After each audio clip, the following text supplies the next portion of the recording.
नमस्कार साथियों। आज मैं काफ़ी समय के बाद आप लोगों के बीच में आ रही हूँ क्योंकि इस बीच मुझे डेंगू हो गया था और करीब 15 दिन मुझे इससे रिकवर होने में लग गए। बुखार मुझे 6-7 दिन में ठीक हो गया था, लेकिन उसके बाद भी मेरे शरीर में बहुत ज़्यादा वीकनेस थी। तो अभी मेरे को 15 दिन हो चुके हैं और मैं काफ़ी ठीक हूँ मैं पहले से।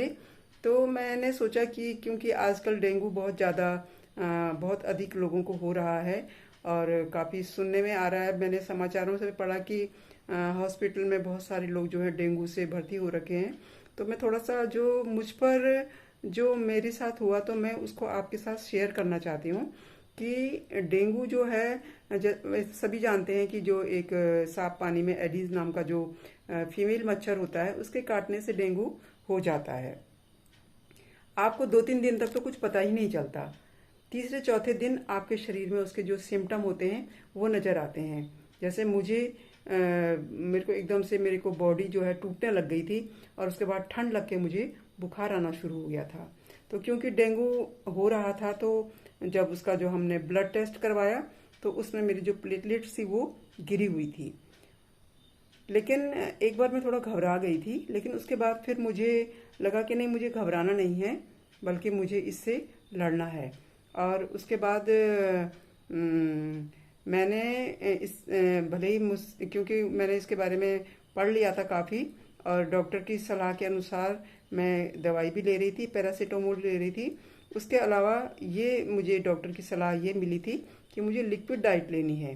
तो मुझे भले ही सब चीज़ें कड़वी लग रही थी, पानी कड़वा लग रहा था और जो फ्रूट के जो अनार का जूस है या नारियल का जूस है या ये सब चीज़ें मुझे कड़वी लग रही थी, लेकिन ये सोच करके कि मुझे जल्दी रिकवर होना है मैं इन सब चीज़ों को प्रॉपर हर 1 घंटे आधे घंटे में ले रही थी। तो मैं आपके लिए भी यही कहूँगी कि यदि आपके परिवार में या आपके पहचान में कोई भी व्यक्ति डेंगू से पीड़ित है तो उसे बड़े प्यार से आप, क्योंकि मेरे को भी बहुत ही लविंग जो केयर है वो मिली इसमें। परिवार की जो मेरे बच्चों ने मुझे बहुत अच्छा मेरा केयर किया और उसकी वजह से जो है मैं करीब 15 दिन में ही मैं मतलब आज आपके सामने बात कर रही हूँ।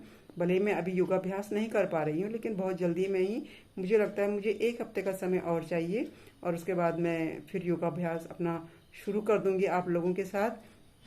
तो मैं आपसे यही शेयर करना चाहती हूँ कि यदि डेंगू हो जाता है तो इसमें घबराने की कोई बात नहीं है। आप केवल लिक्विड डाइट लीजिए, जब तक बुखार आ रहा है तब तक आप जो डॉक्टर आपको जो दवाई दे रहे हैं उस दवाई को ले लीजिए। और ये ना सोचिए कि नहीं मुझे ये पानी अच्छा नहीं लग रहा, मुझे ये जूस अच्छा नहीं लग रहा, मुझे नहीं पीना है। तो यदि आपको बकरी का दूध मिलता है, आप पपीते के पत्ते और गिलोय की जो डंडी है उसका काढ़ा बना के ठंडा करके उसको पी लीजिए 3 बार। आप 2-3 बार नारियल का जूस पी लीजिए, कम से कम 2-3 बार आप अनार का जूस ले लीजिए, मौसमी का जूस ले लीजिए, पपीता खा लीजिए, आप मूंग की दाल का हल्का हल्का पतला पतला पानी पी लीजिए। ये इतना अगर आप हर 1-1 घंटे में अगर आप कुछ ना कुछ इस तरीके की लिक्विड डाइट लेते रहेंगे तो डिहाइड्रेशन आपके शरीर में नहीं होगा और प्लेटलेट्स जो हैं आपकी वो प्रॉपर जो है बढ़ जाएंगी बहुत जल्दी। और करीब आप 15 दिन में आप अपने को काफ़ी स्वस्थ महसूस करेंगे, क्योंकि वास्तव में डेंगू एक हड्डी तोड़ और एक बहुत खतरनाक बुखार तो है ही, जैसा कि मैंने भी इसको अनुभव किया है। लेकिन अगर आप इस तरीके से लिक्विड डाइट लेते हैं और डॉक्टर की बताई हुई बातों पे आप पूरा उनको प्रॉपर फॉलो करते हैं तो आपको बिल्कुल कोई घबराने की ज़रूरत नहीं है। आप बिल्कुल डेंगू से ठीक हो जाएंगे।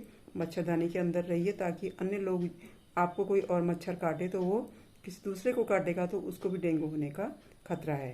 साथियों, मैं आज की इस वीडियो में आपसे इतनी ही बात करूंगी और मैं आपसे पुनः फिर बात करूंगी डेंगू के संबंध में और किस तरीके से आप डेंगू में आपको कैसी केयर चाहिए और जिससे कि आप बिल्कुल ठीक हो जाएं। उसके बाद आप किस तरीके का खाना खाएं, इस सब चीज़ के बारे में भी आपको ध्यान रखना है।